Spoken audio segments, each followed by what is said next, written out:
implantacija yra skausminga procedūra ir ilgai trunka.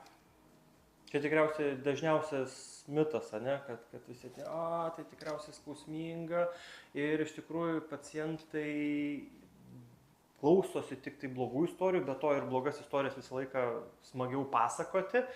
Tai ne, procedūros tikrai, visos chirurginės procedūros šiai dienai yra neskausmingos.